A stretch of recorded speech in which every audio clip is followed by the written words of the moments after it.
Know the top stories of the day. Understand the issues that matter. This is Manila Bulletin News on Web. Your quick rundown of top news in the country and around the world. Manila Bulletin, celebrating 120 years of timely stories and timeless truths. Be fully informed.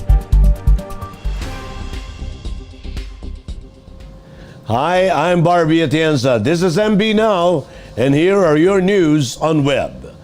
Malacanang said it is not illegal for anyone to get inoculated with an unregistered coronavirus vaccine in the country as long as the drug is not commercially imported, distributed, and sold.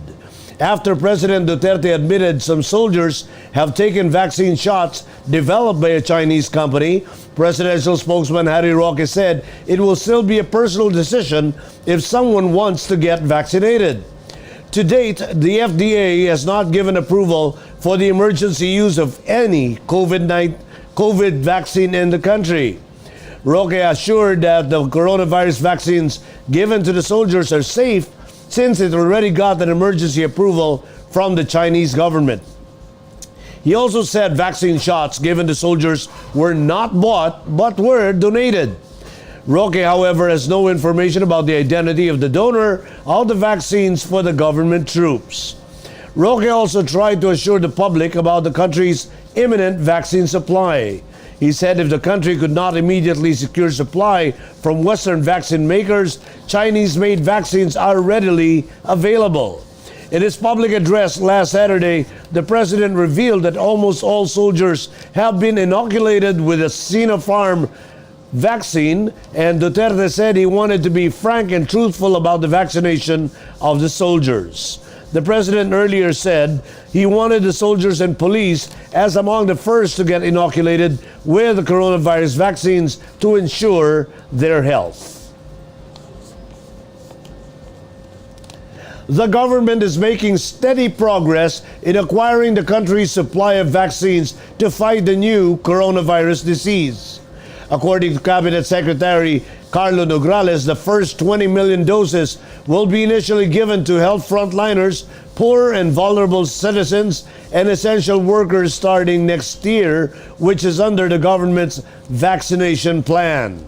The government is currently in talks with vaccine makers including Pfizer, Novavax, Johnson & Johnson, Moderna, Sinovac, Gamaleya, and Sinopharm for the country's supply deals, he added. Nograles also brushed aside allegations about the government's slow pandemic response, citing the administration's swift efforts to deal with the health emergency. He cited that the government has applied all hands-on-deck approach, especially in securing vaccines for Filipinos. Vaccine star Carlito Galvez Jr. recently said the government may secure more or less 80 million doses of coronavirus vaccines from various suppliers abroad. He denied that the government was focusing on a few vaccines, citing negotiations with several vaccine makers, and assured that would be stringent procedures in acquiring safe and effective vaccines. Department of Interior and Local Government Secretary Eduardo Año stressed Monday that the less stringent general community quarantine status should be maintained in Metro Manila in January despite the threat of the new COVID-19 strain.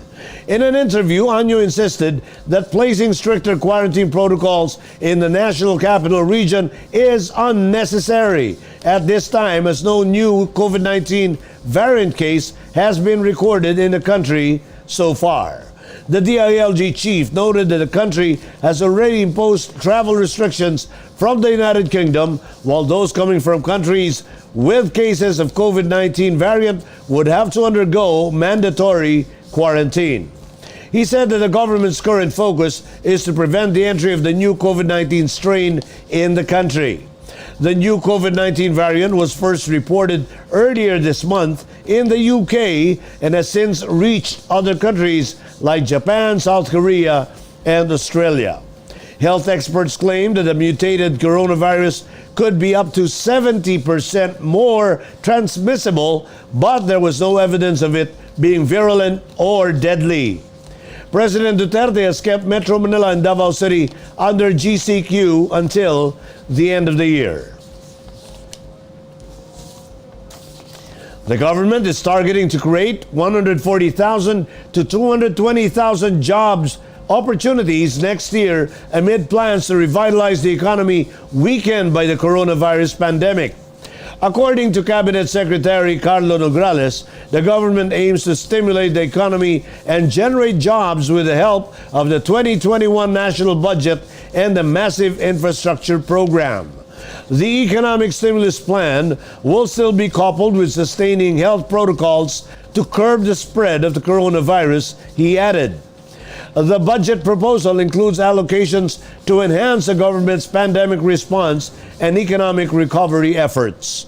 Apart from next year's budget measure, Nograles noted that the implementation of the Build program is also expected to revive economic growth and job generation. The government has already identified 104 priority infrastructure projects, higher than 75 projects previously announced.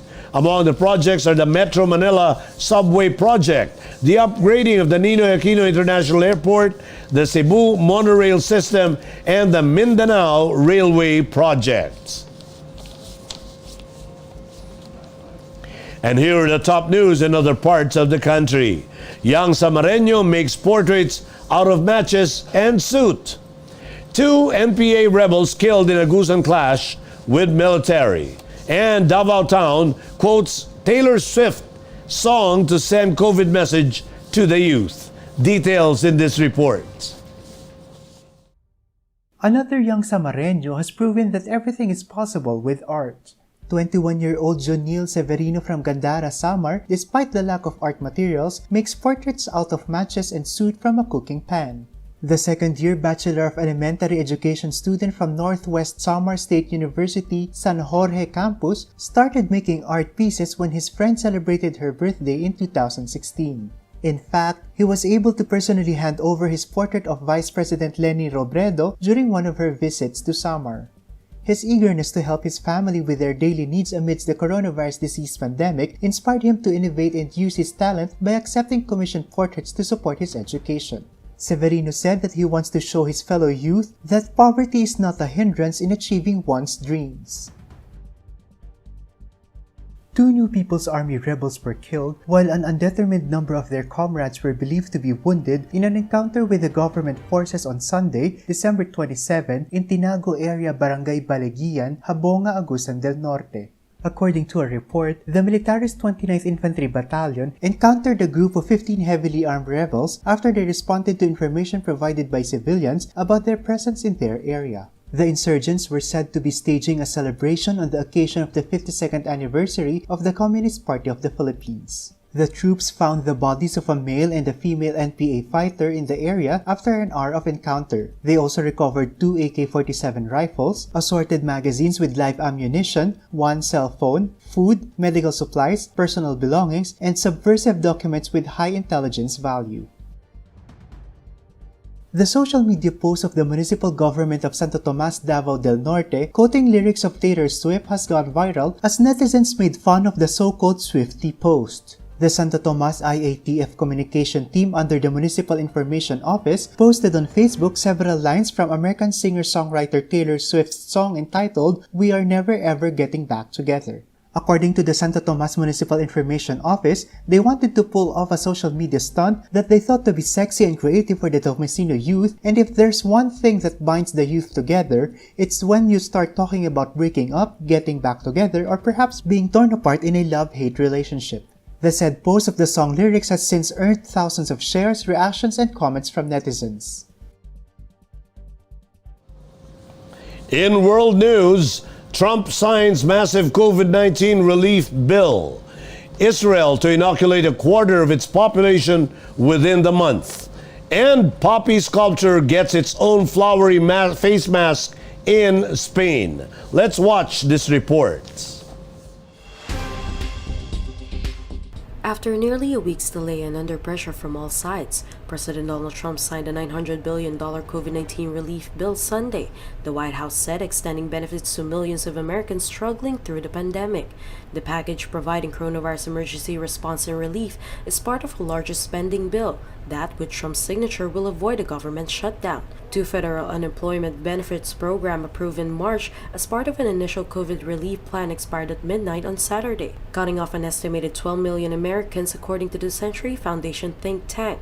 President-elect Joe Biden, due to be sworn on January 20 after beating Trump in November's election, warned of devastating consequences on Saturday if the president continued his refusal. Prime Minister Benjamin Netanyahu said Saturday that Israel was hoping to vaccinate a quarter of its population against coronavirus within a month in order to return to post-pandemic normalcy. Netanyahu was the first Israeli to receive a COVID-19 jab on December 19, ahead of the launch on Monday of a nationwide inoculation program. By Friday morning, 210,000 people have received first dose of the vaccine developed by U.S. pharmaceutical giant Pfizer and its German partner BioNTech. Netanyahu said he hopes the vaccination drive will help Israel emerge from the coronavirus, allowing it to reopen its economy and do things that no country can do. U.S. artist Jeff Koons' puppy is pictured sporting a flowery face mask at the Guggenheim Bilbao Museum in the Spanish Basque city of Bilbao on December 26, 2020. Since its installation in 1997, the 12.4-meter-tall West Highland Terrier sculpture has changed its flowers twice a year. A doctor from Bilbao sent a letter to the artist asking if puppy could wear a mask, which Koons accepted, allowing museum officials to carry it out during the latest renovation of the flower mantle. In entertainment, Fangirl, a story of an obsessed teenage girl who spent an unforgettable night with her idol, won Best Picture at the virtual 2020 Metro Manila Film Festival Awards ceremonies on Sunday, December 27. Its lead stars Paolo Avellino and Charlie Dizon were also named Best Actor and Best Actress, respectively. Fangirl's director Antoinette Hadawoni also won Best Director. The film also won Best Screenplay, Best Editing, Best Cinematography, and Best Sound. It also received the third Best Float Award. Other top winners include The Boy Foretold by the Stars, who won second Best Picture, Best Original Theme Song, and Gender Sensitivity Award. Magic Land won Best Production Design, Best Visual Effects, Best Musical Score, the FPJ Memorial Award, and first place in Best Float. Best Supporting Actors were Shaina Magdayaw for Tagpuan and Michael De Mesa for Isa Pang Bahagari. Student short film Paano Maging Babae from the College of St. Benilde won Best Student Short Film. The 2020 Metro Manila Film Festival, Gabi ng Parangal, was streamed live on Facebook and was hosted by actor Marco Gumabaw and beauty queen Kylie Versosa. In sports, Grandmaster Wesley drew all his 4 games, including one against recent tormentor and fellow United States vet Hikaru Nakamura in the 5th round to keep his grip of the lead with 5 others and stay in quarterfinal contention in the airthings Masters of Champions Chess Tour on Monday. The 27-year-old saw a standoff with Nakamura, who beat him in the semifinals of the Speed Chess Championships early this month, kept him at the helm alongside the latter, as well as world champion Magnus Carlsen, Armenia's Levon Aronyan, Azerbaijan's Teimur Rajabov, and Russia's Daniil Dupov with 4.5 points each. It was one of his 4 draws in day 2, as the Fischer Random King and 2-time U.S. titleist also split the point with Russia's Ian Nepomniachtchi, Aronyan, and France's Maxime Vachier-Lagrave.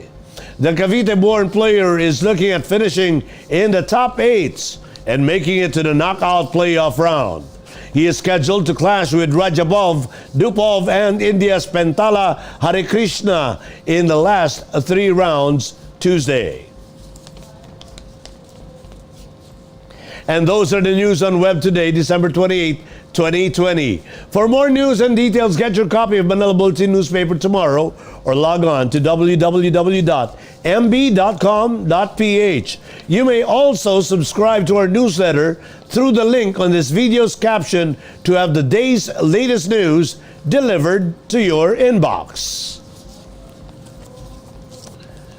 I am Barbie Atienza for Manila Bulletin, celebrating 120 years of timely stories and timeless truths. Join us again tomorrow. This has been MB Now. Be fully informed.